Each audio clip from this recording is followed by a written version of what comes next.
क्योंकि जब आप इसका फैक्ट जानोगे ना तो आप हैरान रह जाओगे, क्योंकि तो वो सुनी गई बातों से और देखी गई बातों से अलग होता है। हार्ट टू हार्ट एक्सपीरियंस नहीं मिलता जो कि दिल को छू जाने वाला, जो लोगों के मन में एक जिज्ञासा का भाव जगाता है। ये नदियां भी सेम उसी तरह दिखाई देती हैं जब ये एक साथ मिलती हैं। तो प्रयागराज एक ऐसी जगह है जहां पर 3 पवित्र नदियां एक साथ आकर मिलती हैं। कौन कौन सी नदियां?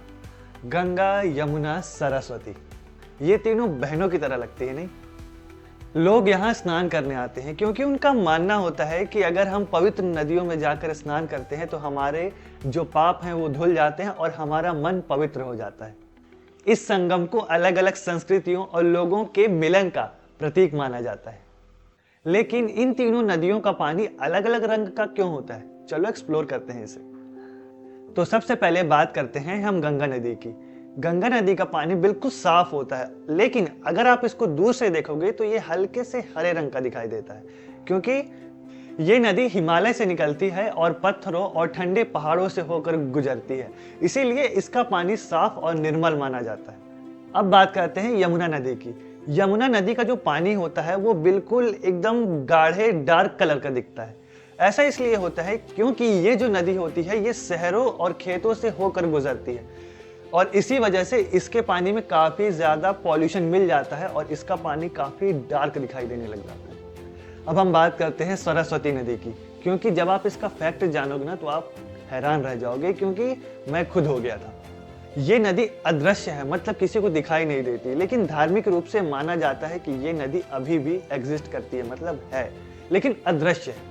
सरस्वती नदी के बारे में कहा जाता है कि ये नदी प्राचीन समय में हुआ करती थी, लेकिन अब ये पृथ्वी के नीचे बह रही है, जो कि इसके अदृश्य होने का सबसे मेन रीजन है। जब ये नदियां एक साथ अपने संगम में मिलती हैं तो ये एक बहुत ही सुंदर दृश्य बनाती हैं, मतलब जो आपके दिल को छू जाए, एकदम बोलते हैं ना कि बहुत ज्यादा मन को सुकून देने वाला दृश्य होता है वो ऐसा व्यू ही होता है। आपने कभी गौर किया होगा कि 2 ग्लास हैं जिसके अंदर साफ पानी भरा हुआ है। पहला पानी बिल्कुल साफ है, दूसरे में अगर आप थोड़ा सा रंग डाल दो तो उसका कलर चेंज हो जाता है। ये नदियां भी सेम उसी तरह दिखाई देती हैं जब ये एक साथ मिलती हैं। तो ये नदियां प्रतीक है लाइफ के किसी भी सिचुएशन में एक साथ चलने की, जो लोगों के मन में एक जिज्ञासा का भाव जगाता है कि असल में ऐसा होता कैसे है।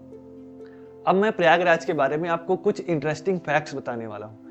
जब लोग यहाँ पर स्नान करने आते हैं तो उनके मन में एक भाव होता है कि जब हम इस संगम पर स्नान करेंगे तो जो हमारे पाप है, जो हमने गलती से किए हैं, वो धुल जाएंगे और इससे उनके मन को एक पॉजिटिविटी और शांति का अनुभव होता है। ये चीज़ सच में होती है। अगर आप करना चाहो तो आप प्रैक्टिकली जाके एक बार देख सकते हो, क्योंकि मेरे बताने में और आपके प्रैक्टिकली इसको करने में बहुत ज़्यादा डिफरेंस होता है। मैंने किया है इसलिए मैं बता रहा हूँ।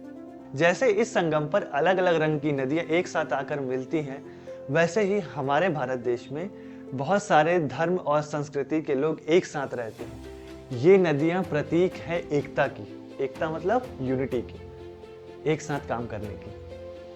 अब आपको मैं इस संगम का एक इंटरेस्टिंग फैक्ट बताने वाला हूँ। इस संगम पर कुंभ का मेला लगता है, जो कि हर 12 सालों में एक बार लगता है, जहाँ दूर दूर से, दूर दराज से लोग आते हैं इसको देखने के लिए कि ये मेला कैसे होता है, यहाँ पे उस मेले में क्या होता है।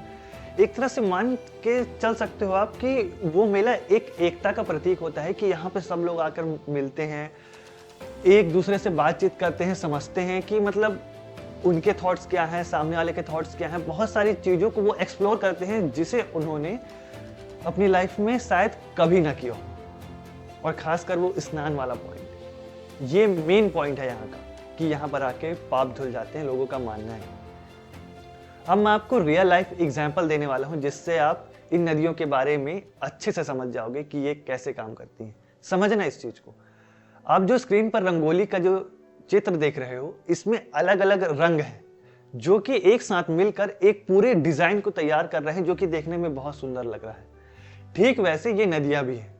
ये अलग अलग रंग की नदियां जब एक साथ मिलती हैं तो इतनी सुंदर लगती हैं कि मैं उसके बारे में बता नहीं सकता। मैं आपको दिखा सकता हूं, लेकिन आपको अगर रियल में उसको अनुभव करना है तो आपको एक बार जाके प्रैक्टिकली देखना होगा, क्योंकि प्रैक्टिकली देखने से क्या होता है ना कि हम उस चीज को आमने सामने देख पाते हैं, समझ पाते हैं। हमारा एक्सपीरियंस कुछ और होता है जब हम किसी चीज को प्रैक्टिकली समझते हैं।